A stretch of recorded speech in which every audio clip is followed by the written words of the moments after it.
Hello everyone, welcome to my channel Physics by Neetu. Today we will discuss on venturi meter. देखो जो venturi meter है ये application है Bernoulli's theorem की और इसमें हम इक्वेशन ऑफ कंटिन्यूटी का भी यूज़ करेंगे. तो देखो अगर आपको ये वाला टॉपिक अच्छे से अंडरस्टैंड करना है तो आपको पता होना चाहिए बर्नौलीज थ्योरम के बारे में एंड इक्वेशन ऑफ कंटिन्यूटी के बारे में. तो देखो जो वेंचुरी मीटर है ये क्या है, ये एक डिवाइस है जिसका हम किसके लिए यूज करते हैं, to find the speed of a liquid. जैसे कोई भी आपके पास ट्यूब है, पाइप है, ठीक है, वहां से जो लिक्विड फ्लो कर रहा है उसकी हम स्पीड मेजर कर सकते हैं with the help of venturi meter. और अगर हम स्पीड मेजर कर सकते हैं तो हम और क्या चीज मेजर कर सकते हैं, उसकी rate of flow of a liquid measure कर सकते हैं, है ना. हमने इक्वेशन ऑफ कंटिन्यूटी में अंडरस्टैंड किया था. इक्वेशन ऑफ कंटिन्यूटी क्या थी, देखो ये वाली a1v1 इक्वल टू a2v2, है ना. इसी हम क्या कहते थे, a1v1 को रेट ऑफ फ्लो. तो अब देखो अगर हम स्पीड की वैल्यू हमें पता होगी लिक्विड की और अगर हम उसे एरिया से मल्टीप्लाई कर देंगे, है ना, एरिया तो हमें पता होगा, area of cross section of A pipe, अगर उसे हम स्पीड से मल्टीप्लाई कर देंगे तो हम क्या फाइंड आउट कर सकते हैं, रेट ऑफ फ्लो. AV को हम क्या कहते थे, रेट ऑफ फ्लो, है ना. हमने इक्वेशन ऑफ कंटिन्यूटी में अंडरस्टैंड किया था. इसीलिए हमने यहाँ पे क्या राइट डाउन किया, देखो वेंचुरी मीटर में कि ये डिवाइस है जो क्या यूज करता है, जो क्या मेजर करने के लिए हम उसका यूज करते हैं. एक तो स्पीड ऑफ ए लिक्विड, अगर स्पीड ऑफ लिक्विड हम फाइंड आउट कर लेंगे तो फिर हम और क्या फाइंड आउट कर सकते हैं, रेट ऑफ फ्लो भी फाइंड आउट कर सकते हैं. बिकॉज अगर हमें स्पीड पता है उसको एरिया से मल्टीप्लाई करेंगे तो रेट ऑफ फ्लो भी हम फाइंड आउट कर सकते हैं. तो देखो वही चीज राइट डाउन की है, it is a device used for measuring the speed of incompressible liquid and rate of flow of liquid through pipes. दोनों चीजें हैं, जब स्पीड निकल जाएगी तो रेट ऑफ फ्लो भी हम फाइंड आउट कर सकते हैं एरिया से मल्टीप्लाई करने के बाद, है ना. हमने इनकम्प्रेसिबल लिक्विड क्यों कहा, बिकॉज हम आइडल फ्लूइड की बात कर रहे हैं. आइडल फ्लूइड कैसा होता था, इनकम्प्रेसिबल होता था, नॉन विस्कस होता था, है ना. ओके, तो देखो ये है वेंचुरी मीटर. अब इसकी कंस्ट्रक्शन देखो किस तरह से हम इसकी कंस्ट्रक्शन करते हैं. It consist of two identical tubes A and C connected by a narrow coaxial tube B.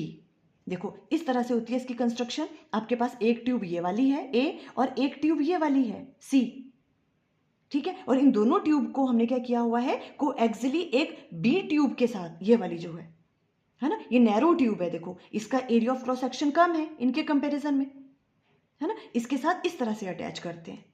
Clear है ये फिगर, है ना. ये वाली ट्यूब A एंड C और इसको हमने इस B वाली ट्यूब के साथ जिसका एरिया ऑफ क्रॉस सेक्शन कैसा है, कम है, उसके साथ इस तरह से अटैच किया हुआ है. Clear, okay. अब देखो हम क्या करते हैं, जो भी ये वाली है इसे हम क्या करते हैं, यहाँ पे मैनोमीटर के साथ अटैच करते हैं. देखो ये जो आपके पास ट्यूब्स हैं, ठीक है, A और B को हमने क्या किया, एक मैनोमीटर के साथ अटैच किया. और मैनोमीटर क्या होता है, एक U शेप की ट्यूब होती है ना, कैपिलरी ट्यूब U शेप की. देखो इस तरह से. देखो अगर आपको मैनोमीटर के बारे में अच्छे से अंडरस्टैंड करना है तो इसका मैंने शॉर्ट वीडियो भी डाला हुआ है, लॉन्ग तो बनाया ही है. आप यूट्यूब पे सर्च कर सकते हो manometer by physics by Neetu. आपको बड़े आराम से 1 मिनट में समझ आ जाएगा कि मैनोमीटर की कंस्ट्रक्शन और वर्किंग क्या थी, है ना. तो इस तरह से इन दोनों ट्यूब को हम एक मैनोमीटर के साथ, जो ऐसे यू ट्यूब की एक यू शेप की एक ट्यूब है उसके साथ इस तरह से कनेक्ट कर देते हैं. और ये जो आपके पास यू ट्यूब है यहाँ पे, इसमें हम क्या करते हैं, एक लो डेंसिटी का फ्लूइड इसमें फिल करते हैं. ठीक है, कैसा फ्लूइड करते हैं, इसमें लो डेंसिटी फ्लूइड इसमें हम फिल कर देते हैं ताकि वो ये वाला जो लिक्विड है आपके पास इसके साथ क्या ना हो, मिक्स ना हो. ऐसा इसमें हम फ्लूइड इसमें यहाँ पे फिल करते हैं. ठीक है, वही चीज इन्होंने राइट डाउन करी है यहाँ पे. देखो a low density liquid is used in manometer which may not mix with the liquid flowing in the tube of a venturi meter. जो यहां से लिक्विड फ्लो कर रहा है ताकि वो इसके साथ क्या ना हो सके, मिक्स ना हो सके, इसलिए हम लो डेंसिटी यहाँ पे फ्लूइड जो है वो यूज करते हैं. आपको कंस्ट्रक्शन समझ आई. देखो क्या क्या कहा हमने A एंड C दो आइडेंटिकल ट्यूब्स ली, ठीक है, और इन दोनों ट्यूब्स को हमने एक B ट्यूब के साथ अटैच किया. नैरो ट्यूब है ये, इसका एरिया ऑफ क्रॉस सेक्शन क्या है, कम है इनके कंपेरिजन में. क्लियर है. और अब क्या किया हमने, यहाँ पे एक मैनोमीटर अटैच किया. और मैनोमीटर क्या कंसिस्ट कर रहा है, यू शेप की एक ट्यूब. और इस मैनोमीटर में हमने ऐसा फ्लूइड फिल किया जिसकी डेंसिटी कैसी है, कम है. ताकि जो यहाँ पे वेंचुरीमीटर से जो लिक्विड फ्लो कर रहा है वो उसके साथ क्या ना हो, मिक्स ना हो। क्लियर? ये वाली बात है आगे कंस्ट्रक्शन में। अब देखो नेक्स्ट है वर्किंग एंड थ्योरी। उसमें आप किस तरह से राइट डाउन करोगे? देखो सबसे पहले जो भी आपके पास यहाँ पे लिक्विड है उसकी डेंसिटी को हम मान रहे हैं रो। उसकी डेंसिटी क्या है? रो। और जो यहाँ पे फ्लूइड है मैनोमीटर में, जो यहाँ पे फ्लूइड है उसकी जो डेंसिटी है उसे हम मान रहे हैं रो एम। क्लियर है? देखो यही चीज हमने यहाँ पे राइट डाउन की। Let rho density of a liquid flowing through the pipe, जो भी पाइप से लिक्विड फ्लो कर रहा है उसकी डेंसिटी हम रो ले रहे हैं, और रो एम क्या है? Density of a liquid in you tube, जो यू ट्यूब में आपके पास लिक्विड है या जो भी आप फ्लूइड कहो। क्लियर? ओके। अब देखो A1 A2 area of cross section of tubes A and B। A1 और A2 क्या है? एरिया ऑफ क्रॉस सेक्शन है ट्यूब A के एंड ट्यूब B का एरिया ऑफ क्रॉस सेक्शन। देखो ये वाली A है ट्यूब, इसका एरिया ऑफ क्रॉस सेक्शन ये वाला है ना, और ये जो B ट्यूब है इसका एरिया ऑफ क्रॉस सेक्शन ये है, अलग अलग है ना। इसका A1 ले लिया, इसका A2 ले लिया। एंड V1 V2 क्या है? Velocity of liquid flow through A and B। यहां से जो लिक्विड फ्लो कर रहा है उसकी वेलोसिटी V1 ले ली, और यहां से जो लिक्विड फ्लो करेगा उसकी वेलोसिटी कितनी ले ली हमने? V2 ले ली। क्लियर? अलग अलग होंगी ये, है ना, बिकॉज यहाँ पे क्या है? देखो इस वाली पाइप का जो एरिया ऑफ क्रॉस सेक्शन है वो कम है। ठीक है? P1 and P2 pressure at A and B, velocities अलग अलग हैं तो प्रेशर भी अलग अलग होगा, बिकॉज हम किसकी बात कर रहे हैं यहाँ पे? फ्लोइंग लिक्विड की बात कर रहे हैं, है ना, तो प्रेशर अलग अलग होगा। चाहे वो सेम हॉरिजॉन्टल लाइन पे है, पर वो होता था अगर आपके पास जो फ्लूइड है रेस्ट पे है ना, तो क्या होता था? प्रेशर की वैल्यू सेम होती थी, पर ये फ्लोइंग लिक्विड है ना, और एरिया देखो इस वाली पाइप का कम है इसका ज्यादा है, तो यहाँ पे प्रेशर की वैल्यू P1 होगी और यहाँ पे हमने P2 ले ली। ये वाली बातें क्लियर हुई आपको? अब देखो हमें क्या फाइंड आउट करना है? ये वेलोसिटी, ये वाली चीज है ना, कितनी स्पीड से जो लिक्विड है वो फ्लो कर रहा है, हमें उसकी वैल्यू फाइंड आउट करनी है, क्योंकि वेंचुरीमीटर क्या करता है? मेजर करता है स्पीड ऑफ ए लिक्विड। तो देखो सबसे पहले हम क्या करेंगे? हम यूज करेंगे according to equation of continuity. Equation of continuity क्या थी? A1 V1 equal to A2 V2 के बराबर होता था। ऐसे ही होता था ना। उसमें भी हमने क्या किया था? एक का एरिया ज्यादा लिया था और एक का कम लिया था, है ना। आपको याद है ना ये वाला? देखो जब यहाँ पे किया था हमने, देखो इस तरह से इक्वेशन ऑफ कंटिन्यूटी में यहाँ पे एरिया हमने ज्यादा लिया था और यहाँ पे कम। हमने क्या कहा था? A1 V1 किसके बराबर होता है? A2 V2 के बराबर होता है ना। तो वही चीज हमने यहाँ पे राइट डाउन करी। अब देखो यहाँ से एक चीज पता लग रही है हमें, ये चीज भी हम डिस्कस कर चुके हैं, फिर भी मैं रिवाइज करवा रही हूँ। देखो A1 V1 equal to A2 V2 है। A1 V1 को हम क्या कहते हैं? Rate of flow. और रेट ऑफ फ्लो का मतलब क्या होता है? Volume of liquid in 1 second. Means 1 second में कितना वॉल्यूम ऑफ लिक्विड फ्लो कर रहा है। ठीक है, तो हम क्या कह रहे हैं? जो वॉल्यूम ऑफ लिक्विड है वो 1 सेकेंड में जितना यहां से फ्लो करेगा उतना ही इस वाली पाइप से भी फ्लो करेगा। यही मतलब हुआ ना A1 V1 equal to A2 V2। और ये कब पॉसिबल होगा? देखो क्योंकि इसका तो एरिया वाइड है ना, और यहां पर तो जो पाइप है उसका एरिया तो बहुत कम है, पर हम क्या कह रहे हैं? जो रेट ऑफ फ्लो है वो क्या सेम है? A1 V1 equal to A2 V2 के। हमने प्रूव भी की थी ये वाली चीज। जितना वॉल्यूम ऑफ लिक्विड 1 सेकेंड में यहां से पास करेगा उतना ही यहां से पास करेगा। और वो कब पॉसिबल है? अगर यहां पे जो वेलोसिटी है लिक्विड की वो कैसी होनी चाहिए? ज्यादा होनी चाहिए, वो ज्यादा स्पीड होनी चाहिए उसकी यहां से, तभी तो यहां से क्या होगा? बिकॉज इसका तो एरिया कम है ना। यहां पे अगर स्पीड ऑफ लिक्विड ज्यादा होगी तभी तो 1 सेकेंड में उतना वॉल्यूम ऑफ लिक्विड पास कर पाएगा जितना यहां से कर रहा है। तो इसलिए हमने कहा था कि जिसका एरिया कम होता है, जहां पे एरिया कम होता है वहां पे जो आपके पास स्पीड है लिक्विड की वो क्या होती है? वहां पे ज्यादा होती है ना। ज्यादा स्पीड रहेगी यहाँ पे लिक्विड की, तभी तो इतने वाली पाइप से वो उतना ही वॉल्यूम ऑफ लिक्विड पास करेगा जितना इस वाले से कर रहा है। तो इसका मतलब यहां पर हम क्या राइट डाउन कर सकते हैं? V2 is greater than V1 होगा। ये वाली बात क्लियर हुई? इक्वेशन ऑफ कंटिन्यूटी से है ये वाली चीज।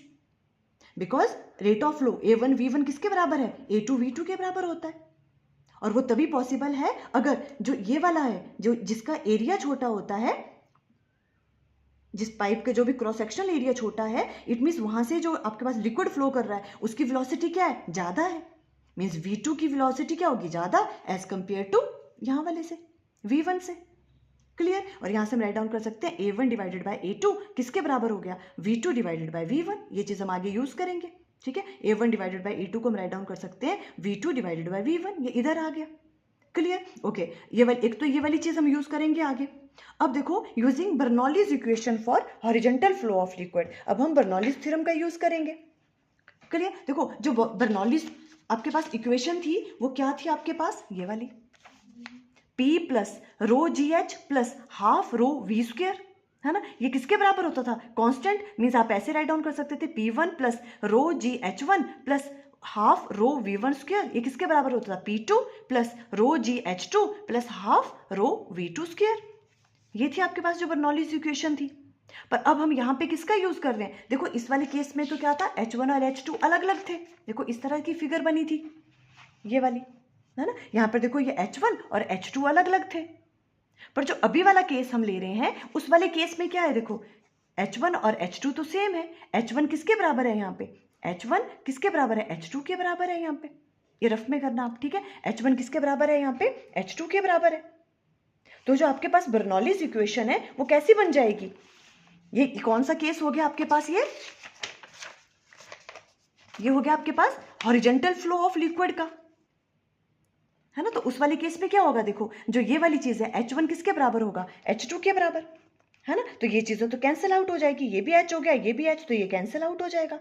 तो जो बर्नौलीज इक्वेशन है वो क्या रह जाएगी, P1 plus half rho V1 square equal to P2 plus half rho V2 square. तो हम इसलिए उसी का यूज कर रहे हैं, देखो यहाँ पे, ठीक है। हमने क्या कहा कि using Bernoulli's equation for horizontal flow of liquid, because हम हॉरिजॉन्टल फ्लो ऑफ लिक्विड की बात कर रहे हैं, तो हम जो आपके पास H1 और H2 है वो इक्वल होंगे, तो वो वाली टर्म कैंसिल आउट हो जाएगी। तो ये रह जाएगी आपके पास Bernoulli's equation horizontal flow of liquid के लिए P1 plus half rho V1 square equal to P2 plus half rho V2 square. यहाँ तक क्लियर है, बिकॉज देखो यहाँ पे क्या हो रहा है, हॉरिजॉन्टल फ्लो ऑफ लिक्विड हो रहा है। देखो जितना यहाँ से है उतना ही ये वाली H है। H1 किसके बराबर है, H2 के बराबर।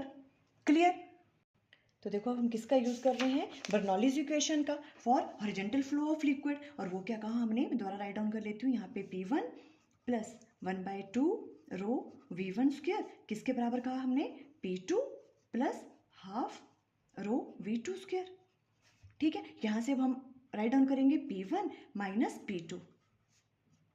P2 को इधर लेके आ जाओ, ये उधर चला जाएगा, तो यहाँ आ जाएगा 1/2 रो V2 स्क्वायर माइनस 1/2 रो V1 स्क्वायर। और इसे हम राइट डाउन कर सकते हैं 1/2 रो, और अगर यहाँ से हम जो आपके पास ये वाली चीज़ है और इसे यहाँ पे राइट डाउन कर लो V2 square minus V1 square.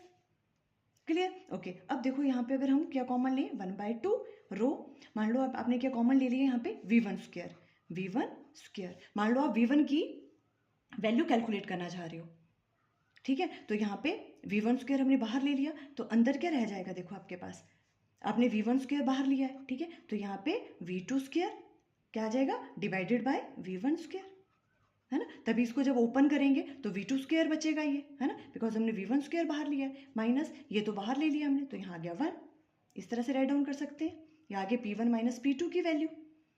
Clear, okay. अब देखो यहाँ पे P1 माइनस P2, इसे हम राइट डाउन कर सकते हैं 1/2 रो V1 स्क्वायर, और देखो V2 डिवाइडेड बाय V1 हमने कहा था हम उसका यूज करेंगे। देखो V2 डिवाइडेड बाय V1 आपको विजिबल है, V2 डिवाइडेड बाय V1, इसे हम राइट डाउन कर सकते हैं A1 डिवाइडेड बाय A2, है ना, बिकॉज हमें स्पीड की वैल्यू कैलकुलेट करनी है, तो हम एरिया के फॉर्म में राइट डाउन कर सकते हैं। एरिया की वैल्यू तो हमें पता होगी, है ना। तो यहाँ पे क्या राइट डाउन कर लेंगे हम, V2 डिवाइडेड बाय V1 की जगह क्या आ जाएगा, यहाँ पे A1, तो ये आ गया A1 square divided by A2 square. ऐसे राइट डाउन कर सकते हैं इक्वेशन ऑफ कंटिन्यूटी से, -1।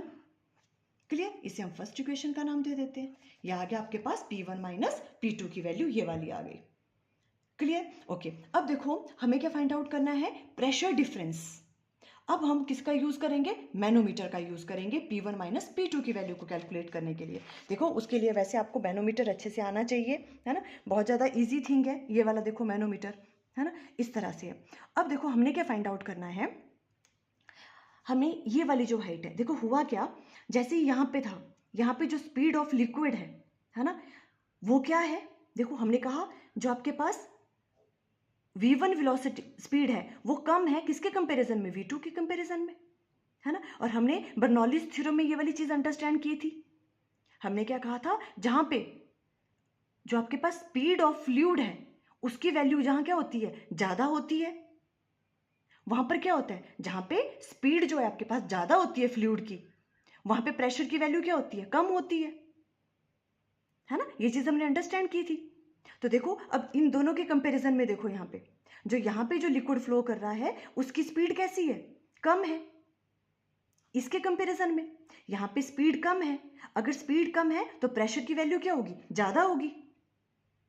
क्लियर, ये चीजें आपको पता होनी चाहिए, ठीक है। यहाँ पे अगर स्पीड की वैल्यू क्या है, कम है, देखो यहाँ राइट डाउन किया हमने, है ना, V1 जो है लेस देन है V2 के। यहाँ पे अगर स्पीड की वैल्यू कम है तो इट मीन्स प्रेशर की वैल्यू क्या होगी, फ्लूइड की ज्यादा होगी। तो यहाँ प्रेशर की वैल्यू ज्यादा होगी, तो देखो उसने क्या किया, इसको देखो, ये जो आपके पास इसमें मैनोमीटर में जो आपने जो फ्लूइड यहाँ पे फिल किया हुआ था उस पर ज्यादा प्रेशर लगा, तो देखो वो यहाँ तक हुआ। और यहाँ पे क्या है, वेलोसिटी क्या है, यहाँ पे ज्यादा है। जहाँ पे वेलोसिटी ऑफ फ्लूइड ज्यादा होती है वहां पे प्रेशर की वैल्यू क्या होती है, कम होती है ना। इसलिए ये देखो, ये जो भी फ्लूइड है यहाँ पे राइज ज्यादा किया हुआ है इसके कंपेरिजन में। क्लियर हुआ ये क्यों हुआ, ठीक है। वैसे तो देखो आप ऐसे भी राइट डाउन कर सकते हो, मैं आपको अंडरस्टैंड करवाना चाह रही थी कि ऐसा हुआ क्यों। क्लियर है, हमने क्या कहा, देखो यहाँ पे जो भी आपके पास इसमें फ्लूइड है वो इस वाले पोर्शन में ज्यादा राइज करा, और यहाँ पे, है ना, ये देखिए ऊपर तक है और यहाँ ये ज्यादा नीचे आया हुआ है। इट मीन्स यहाँ पे प्रेशर की वैल्यू क्या लग रही है, ज्यादा लग रही है इस वाले लिक्विड की वजह से। और वो हमें पता भी है बिकॉज यहाँ पर जो आपके पास लिक्विड है उसकी वेलोसिटी कैसी है, कम है। अगर वेलोसिटी कम होती है फ्लूइड की, लिक्विड की, तो वहां पे प्रेशर की वैल्यू ज्यादा होती है। बाय बर्नौलीज थ्योरम में ये चीज पता है। तो यहाँ पे प्रेशर की वैल्यू ज्यादा थी इसलिए ये वाला कहाँ हो गया, ये ज्यादा नीचे आया। और यहाँ पे वेलोसिटी की वैल्यू क्या है, ज्यादा है, तो यहाँ पे प्रेशर की वैल्यू कम हो गई, तो इसलिए ये इस तरफ को ज्यादा राइज किया बिकॉज यहाँ प्रेशर कम लग रहा है ना, तो ये ज्यादा राइज कर गया। अब हमें ये वाली हाइट फाइंड आउट करनी है। देखो ये और ये तो हो गया हॉरिजॉन्टल लेवल पे, ठीक है। और ये जो आपके पास हाइट है, ये वाला डिफरेंस, ये वाली जो हाइट है हमने ये वाली कंसीडर करनी है। और देखो हम किस तरह से यहाँ से जो आपके पास प्रेशर की वैल्यू है वो प्रेशर डिफरेंस हम कैसे कैलकुलेट कर सकते हैं। देखो मैं यहाँ पे बता दूं, ये फिगर यहाँ बनी है इसलिए देखो इस तरह से कैसे करेंगे, विजिबल है, ओके। देखो हमें पता है हॉरिजॉन्टल लाइन पे प्रेशर की वैल्यू सेम होती है ना। यहाँ पे ये वाली प्रेशर की वैल्यू सेम है। अगर हमें यहाँ पे प्रेशर की वैल्यू देखनी है, मीन जो प्रेशर यहाँ पे होगा वही प्रेशर यहाँ पे होगा। क्लियर बात, ओके। यहाँ पे प्रेशर की वैल्यू क्या होगी, यहाँ पे प्रेशर कौन लगा रहा है, जो ये वाला लिक्विड है उसकी वजह से प्रेशर लग रहा है ना यहाँ पे, है ना। और यहाँ के प्रेशर की वैल्यू को हमने क्या कहा था, P1 है, और यहाँ पे P2 माना था। क्लियर, तो यहाँ पे प्रेशर की वैल्यू क्या है, P1, यहाँ वाला निकल गया। ये किसके बराबर होगा, बिकॉज हम हॉरिजॉन्टल लाइन की बात कर रहे हैं, देखो इस वाले की बात कर रहे हैं हम, है ना। जितना प्रेशर यहाँ पे लगेगा उतना ही प्रेशर यहाँ पे लगना चाहिए। और यहाँ पे प्रेशर की वैल्यू क्या आएगी, देखो किस किस की वजह से प्रेशर लग रहा है यहाँ पे, एक तो P2 ये वाली चीज, और मैनोमीटर में ये वाली चीज क्या होती थी, एटमॉस्फेरिक प्रेशर। आप प्लीज एक बार उस वाले मैनोमीटर वाले वीडियो को देख लेना एक बार, ठीक है, चाहे शॉर्ट वीडियो ही देखना यहाँ पे। और यहाँ पर क्या है, वो एटमॉस्फेरिक प्रेशर की जगह ये वाला जो लिक्विड है इसका प्रेशर कितना है, P2। एक तो ये वाला प्रेशर लग रहा है यहाँ पे, और दूसरा कौन सा प्रेशर लग रहा है, ये वाला, जो ये वाला जो फ्लूइड प्रेशर एक्सर्ट कर रहा है। और वो हमने पढ़ा है वो कितना होता है, H रो G के बराबर, H रो G के बराबर। ये दोनों बराबर हो गए। यहाँ पे देखो ये और ये प्रेशर बराबर करना था, यहाँ पे प्रेशर लग रहा था इस वाले लिक्विड की वजह से P1, है ना। और यहाँ पे प्रेशर की वैल्यू कौन कौन एक्सर्ट कर रहा है, एक तो ये P2 ये वाला, और ये वाला जो है फ्लूइड ये क्या होता है, H रो G। पर यहाँ पे रो कौन सा लेंगे हम, रो M, जो इस वाले फ्लूइड की वजह से है। उसकी डेंसिटी क्या ली थी हमने, रो M, ठीक है। तो यहां से देखो अब P1 माइनस P2 अगर हम राइट डाउन करें तो यहाँ पे किसके बराबर आ गया, H रो M G। हम ऐसे राइट डाउन कर सकते हैं P1 माइनस P2, हम प्रेशर डिफरेंस हमने कैलकुलेट कर लिया, बस ये वाली वैल्यू हम वहां पे पुट करेंगे। अब देखो हम कैसे राइट डाउन करेंगे ये वाली चीज, देखो है ना, मैं डायरेक्ट अब यहाँ पे राइट डाउन कर रही हूँ। देखो ये वाली चीज P1 माइनस P2 को हम राइट डाउन कर सकते हैं किसके बराबर, H रो M G, ठीक है। आप यहाँ पे V नो राइट डाउन कर सकते हो, V नो, ठीक है। P1 माइनस P2 किसके बराबर है, एच रो एम जी। इसको यहाँ पे राइट डाउन कर लो, तो यहाँ आ जाएगा h rho M g equal to किसके बराबर आ गया, हाफ रो V1 स्क्वायर, और यहाँ पे आ गया A1 square divided by A2 square minus 1। ऐसे राइट डाउन कर सकते हैं, कोई प्रॉब्लम, क्लियर है। अब देखो यहाँ से हम ये चीज़ ऐसे राइट डाउन कर सकते हैं, h rho M g equal to किसके बराबर है, हाफ रो V1 स्क्वायर। इसको मैंने सॉल्व कर लिया, यहाँ पे एलसीएम ले लिया A2 स्क्वायर, और यहाँ पे आ गया A1 square minus A2 square. ये वाली बात क्लियर है, ठीक है। और यहाँ से अब देखो हमें क्या फाइंड आउट करना है, V1 की वैल्यू फाइंड आउट करनी है ना। Speed of a liquid from wider वाले पार्ट, जो ये वाली वाइडर पाइप है, यहाँ से V1 की वैल्यू हमें फाइंड आउट करनी है ना। कितना जो आपके पास लिक्विड है उसकी स्पीड कितनी है यहाँ पे, तो V1 स्क्वायर किसके बराबर आ जाएगा, देखो V1 स्क्वायर इक्वल टू आ गया आपके पास, देखो जब ऐसे करेंगे 2 से मल्टीप्लाई हो जाएगा इधर, है ना। तो 2H rho M G divided by rho से मल्टीप्लाई डिवाइड कर देंगे यहाँ पे, है ना। और जो ये वाली चीज़ है ये उस तरफ जा रही है तो उल्टी हो जाएगी, है ना। A1 square minus A2 square divided by A2 square को हम कैसे राइट डाउन करेंगे, A2 square divided by A1 square minus A2 का स्क्वायर, सिंपल मैथमेटिक्स। ये V1 स्क्वायर की वैल्यू आ गई, क्लियर, ओके। अब हम यहाँ से V1 की वैल्यू कैलकुलेट करेंगे, है ना। तो V1 देखो V1 स्क्वायर को ऐसे राइट डाउन कर सकते हैं, और V1 किसके बराबर आ जाएगा, इसका अंडर रूट।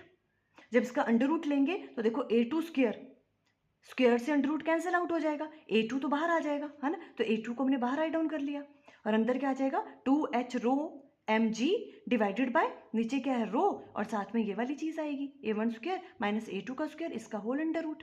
ये आ गया आपके पास V1 की वैल्यू। अब देखो इसी रिलेशन को हम एक और तरीके से भी राइट डाउन कर सकते हैं। देखो प्रेशर के फॉर्म में कैसे राइट डाउन कर सकते हैं इसे, हमें पता है we know P1 minus P2 किसके बराबर होता था, एच रो एम जी, है ना। ये वाली चीज़ जो हमने भी अंडरस्टैंड भी करी मैनोमीटर में, है ना। जो प्रेशर डिफरेंस है वो किसके बराबर है, एच रो एम जी। रो एम क्या है, जो मैनोमीटर में हमने फ्लूइड लिया है ना उसकी डेंसिटी ले रहे हैं हमें, एच रो एम जी। इसे हम राइट डाउन कर सकते हैं P1 माइनस P2, तो यहाँ की जगह P1 minus P2 write down कर लो। तो इस फॉर्मूले को हम ऐसे भी राइट डाउन कर सकते हैं। ये है आपके पास, it is the expression for speed of liquid in a wider tube, जो वाइडर वाली ट्यूब थी। यहाँ पे जो स्पीड ऑफ लिक्विड है उसको निकालने का फॉर्मूला ये वाला आ गया। देखो अगर ये चीज़ हमें पता है, अब हम क्या फाइंड आउट कर सकते हैं, रेट ऑफ फ्लो भी फाइंड आउट कर सकते हैं। रेट ऑफ फ्लो क्या होता है, A1 मल्टीप्लाई बाय V1। अब V1 को मल्टीप्लाई कर देंगे A1 के साथ, तो वो क्या हो जाएगा, रेट ऑफ फ्लो। या तो आप रेट ऑफ फ्लो कह लो, या तो फिर हम रेट ऑफ फ्लो को क्या कहते हैं, volume of a liquid flowing per second, है ना। तो यही वही चीज़ राइट डाउन किया, देखो rate of flow of a liquid और volume of liquid flowing per second through a wider tube is, वो होगा A1 V1। V1 की जगह ये वाली वैल्यू पुट करेंगे, A1 के साथ मल्टीप्लाई कर देंगे, देखो ये आपका रेट ऑफ फ्लो भी निकल गया, क्लियर। तो देखो इस तरह से हम स्पीड फाइंड आउट कर सकते हैं और rate of flow of a liquid find out कर सकते हैं। देखो सिंपल सी है, मैथमेटिकल जो पोर्शन है वो इतना डिफिकल्ट नहीं है। देखो क्या क्या करना है आपको, एक बार मैं फटाफट से रिवाइज करवा दूं। सिंपल हमने बर्नौलीज इक्वेशन का यूज़ किया, किसके लिए, हॉरिजॉन्टल फ्लो ऑफ लिक्विड के लिए। हॉरिजॉन्टल फ्लो ऑफ लिक्विड के लिए जो बर्नौलीज इक्वेशन होती है वो ये वाली होती है, देखो ये वाली, है ना। इस तरह से हमने राइट डाउन किया। फिर सिंपल आपको क्या करना है, P1 minus P2 pressure difference ले लिया, P1 P2 को इधर लिया, P1 माइनस P2 ये इधर चला गया, इसको सॉल्व किया। यहाँ से हमने V1 स्क्वायर कॉमन ले लिया, तो इस तरह से राइट डाउन कर सकते हैं। इक्वेशन ऑफ कंटिन्यूटी से हमें पता है V2 डिवाइडेड बाय V1 को हम राइट डाउन कर सकते हैं A1 डिवाइडेड बाय A2 के, बस इससे फर्स्ट का नाम दे दिया। फिर सेकंड जो इंपॉर्टेंट स्टेप था वो क्या था, हमें प्रेशर डिफरेंस फाइंड आउट करना था, और वो किससे किया था हमने, ये मैनोमीटर से, है ना। हमें पता है P1 माइनस P2 हम किस तरह से फाइंड आउट कर सकते हैं, देखो उसकी वैल्यू किसके बराबर आती है, एच रो एम जी के बराबर, है ना। बिकॉज यहाँ पे हमने इस तरह से लेके किया, देखो यहाँ पे हॉरिजॉन्टल लाइन पे प्रेशर की वैल्यू सेम होती है, यहाँ पे प्रेशर लग रहा है P1 की वजह से, इस वाले लिक्विड की वजह से, और यहाँ पर लग रहा है P2 प्लस ये जो ऊपर वाली चीज़ है एच रो एम जी। यहाँ से P2 को जब उधर ले गए तो P1 माइनस P2 की वैल्यू ये वाली आ गई, तो हमने P1 माइनस P2 की जगह ये वाली चीज़ राइट डाउन कर दी। बस यहाँ तक ही थी मैथमेटिकल जो भी आपके पास कैलकुलेशन थी। उसके बाद तो सिंपल आपने V1 स्क्वायर की वैल्यू भी निकाली पहले, और V1 की वैल्यू निकालने के लिए इसका अंडर रूट ले लिया। फिर हमने कहा कि एच रो एम जी को तो हम P1 minus P2 write down कर सकते हैं, तो उस फॉर्म में राइट डाउन कर लिया। और अगर हम उसको क्या करें, फिर इसको A1 से मल्टीप्लाई कर देते तो रेट ऑफ फ्लो निकल जाना था, उस तरह से हमने रेट ऑफ फ्लो भी निकाल दिया। आई थिंक आपको क्लियर हो गया। Okay, thank you.